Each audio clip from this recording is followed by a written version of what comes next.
وہ سوال جو سب کی زبان پر ہے، امریکہ نے وینزویلا پر حملہ کیوں کیا؟ کیا اس لیے کہ صدر مادورو امریکہ کو پسند نہیں؟ صدر مادورو کو کیوں برطرف کیا گیا؟ کیا واقعی صدر مادورو کرمنل ہیں؟ اور کیا وہ انٹرنیشنل ڈرگ اور ویپن ریکٹ کے سربراہ ہیں؟ انہیں ان کی اہلیہ کو گرفتار کر کے کہاں منتقل کیا گیا ہے؟ کیا وینزویلا اور امریکہ میں چپکلش کی وجہ خام تیل ہے یا ریئر منرل کا نایاب خزانہ یا پھر ڈرگ کارٹلز؟ کیا امریکی مداخلت وینزویلا میں رجیم چینج کا ہارڈ پروجیکٹ ہے یا پھر اصل کہانی کچھ اور ہے؟ میں ہوں عظیم رانا اور آپ دیکھ رہے ہیں سنو ڈیجیٹل۔ ناظرین، وینزویلا جل رہا ہے، راکس سے دھوئیں کے بادل مرغولے بن کر اڑ رہے ہیں، ہر جگہ خوف کا سایہ ہے، دہشت کی فضا ہے اور سوالات کا انبار ہے۔ یہ سب کیا ہوا، کیوں اور کیسے ہوا، اس کا ذمہ دار کون ہے؟ وینزویلا ایک مسٹری ہے، امریکہ کے لیے نہیں بلکہ دنیا کے لیے، اور اس مسٹری سے جڑی ہے ہائی ٹیک ورلڈ۔ اس میں کوئی حیرت کی بات نہیں ہے کہ دنیا کا سب سے زیادہ تیل رکھنے والا ملک سعودی عرب نہیں بلکہ وینزویلا ہے۔ وینزویلا کے پاس تیل کے ذخائر دنیا کے 18%، سعودی عرب کے پاس 16% ہیں، اور ایران اور عراق اس کے بعد آتے ہیں۔ یعنی اگر تیل ایک خزانہ ہے تو وینزویلا اس خزانے کی سب سے بڑی تجوری ہے۔ لیکن کہانی صرف تیل تک محدود نہیں ہے، یہاں ایک اور بات سمجھنے کی ضرورت ہے کہ دنیا بدل رہی ہے، اور بدلتے دور میں مشرق وسطیٰ اور تیل پیدا کرنے والے خطوں میں جنگ کی بنیاد صرف تیل نہیں ہے۔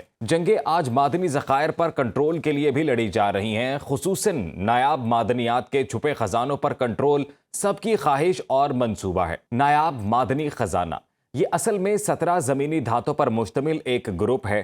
یہ معدنی خزانے کا وہ ذخیرہ ہے جسے ہائی ٹیک کا سارا کاروبار چلتا ہے، چاہے آپ کا موبائل فون سیٹ ہو یا پھر سولر سسٹم، آپ کی الیکٹرک گاڑی ہو یا پھر میزائل لانچنگ پیڈ، سیٹلائٹ ہو یا کوئی خلائی گاڑی، سب کے اسٹرکچر اور ساخت میں نایاب معدنی خزانہ موجود ہے۔ اور بدقسمت ملک وینزویلا کی خوش قسمتی یہ ہے کہ اس کی زمین میں گولڈ، کولٹن، باکسائٹ، آئرن اور دیگر نایاب معدنیات کے وسیع ذخائر موجود ہیں۔ اگر صرف کولٹن کی ہم بات کریں تو جو موبائل فون آپ استعمال کرتے ہیں اور جو جدید ترین ہتھیار آج کی جنگوں کا حصہ ہیں، یہ دھات ان موبائل فونز اور جدید ہتھیاروں کی تیاری کا لازمی جزو ہے۔ کولٹن کے بڑے ذخائر کانگو میں بھی موجود ہیں اور کانگو بھی بدامنی کا شکار ہے۔ کولٹن دھات کے لیے وینزویلا خود کفیل ہے۔ ریئر منرلز آئندہ دنیا میں جنگوں کی وجہ بن رہے ہیں۔ ماہرین یہ کہتے ہیں کہ کروڈ وار کا دور ختم ہوا، اب منرل وار کا زمانہ ہے۔ سوال یہ ہے کہ امریکہ کی وینزویلا میں آخر دلچسپی کیا ہے؟ تو پہلے یہ سمجھنے کی ضرورت ہے کہ دنیا کی سب سے بڑی فوج امریکی فوج ہے۔ دنیا کی سب سے بڑی معیشتوں میں بھی امریکی معیشت سب سے آگے ہے، اور تیل کے استعمال میں بھی امریکہ نمبر 1 ہے۔ جس طرح خام تیل امریکہ کی بڑی ضرورت ہے، اسی طرح نایاب معدنیات بھی امریکہ کی سب سے بڑی ضرورت ہیں۔ اسے آسان مسائل سے سمجھنے کی کوشش کرتے ہیں۔ جتنی بڑی فوج اتنے ہی ہتھیار، اور ہتھیاروں کے لیے اتنی ہی نایاب معدنیات۔ جتنی بڑی معیشت اتنے ہی زیادہ انسٹرومنٹ، اتنی ہی ہائی ٹیک کی ڈیمانڈ اور اتنے ہی بڑے حجم میں نایاب معدنیات کی ضرورت۔ امریکہ میں روزانہ تقریباً 2 کروڑ بیرل تیل استعمال کیا جاتا ہے۔ الیکٹرک گاڑیاں بھی بہت استعمال ہو رہی ہیں، اس لیے بیٹری منرلز کی بھی ضرورت اسی رفتار سے بڑھ رہی ہے۔ منرلز کی اس لڑائی کا ایک اور فریق ہے اور وہ ہے چین۔ بات یہ ہے کہ چین کا پلس پوائنٹ زیر زمین اور زیر آب بڑے معدنی خزانوں میں سے اکثر پر چین کا کنٹرول ہے، اور یہ کنٹرول ہر گزرتے دن بڑھتا جا رہا ہے، اور یہی بات امریکہ کو پریشان کرتی ہے۔ امریکہ چین کے علاوہ روس بھی ریئر منرلز کی اس جنگ کا ایک فریق ہے، کیونکہ وینزویلا روس سے ہتھیار خریدتا ہے، چین سے قرض لیتا ہے، چین کو تیل دیتا ہے۔ یعنی وینزویلا لاطینی امریکہ میں امریکہ کے دل پر بیٹھا وہ پہرے دار ہے جو امریکی تہذیب اور طاقت کی دھڑکنیں گن رہا ہے۔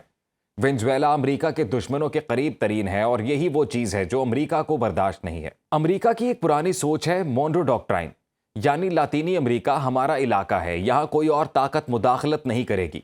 امریکہ کی یہ سوچ 200 سال پرانی ہے، لیکن آج بھی زندہ ہے، اور اسی مونرو ڈاکٹرائن کا سہارا لے کر امریکہ وینزویلا پر حملہ آور ہوا ہے۔ امریکی طاقت کا یہ خمار تاریخی ہے کہ دنیا اس کی دست نگیں ہے۔ اس کی آنکھوں کے سائے میں امریکہ سمجھتا ہے کہ کسی کو بھی امریکہ سے اور کسی بھی امریکی کمپنی سے بے وفائی کا حق نہیں ہے۔ جیسے گواٹیمالا، جہاں ایک منتخب حکومت تھی، لوگ خوشحال تھے، زرعی اصلاحات تھیں، لہلہاتے کھیت کھلیان اپنے جوبن پر تھے، لیکن ایک امریکی کمپنی کو نقصان ہوا تو امریکہ نے عوامی حکومت گرا دی اور فوجی آمر کو لا بٹھایا، اور پھر کئی دہائیوں تک پرتشدد فسادات کا ایک نیا سلسلہ شروع ہو گیا۔ اگر ہم کیوبا کی بات کریں تو فیدر کاسترو کیوبا میں امریکہ مخالف رجیم کے سربراہ تھے۔ امریکہ کی جانب سے بے آف پیگز حملہ کیا گیا لیکن منہ کی کھانا پڑی۔ امریکہ کو ناکامی کا سامنا کرنا پڑا۔ نتیجہ یہ نکلا کہ سرد جنگ کے دوران کیوبا نے روس سے تعلقات بنا لیے۔ کیوبا میزائل بحران سب کے سامنے ہے جب دنیا ایٹمی جنگ کے انتہائی قریب پہنچ چکی تھی۔ اور اگر گریناڈا کی بات کی جائے، 1983 کی یہ کہانی ہے جب گریناڈا ایک چھوٹا سا جزیرہ تھا جہاں سوشلسٹ حکومت تھی۔ یہاں ایک مصروف ایئرپورٹ بھی تھا جس پر امریکہ نے حملہ کر دیا اور تمام گھنٹوں میں حکومت بدل دی۔ 1989 میں پیناما میں جنرل نوریگا کبھی امریکہ کا دوست تھا اور پھر اچانک یہ دوستی دشمنی میں بدل گئی۔ یوں ایک بڑا بحران پیدا ہو گیا جسے امریکہ نے پیناما میں فوج بھیج کر حل کیا۔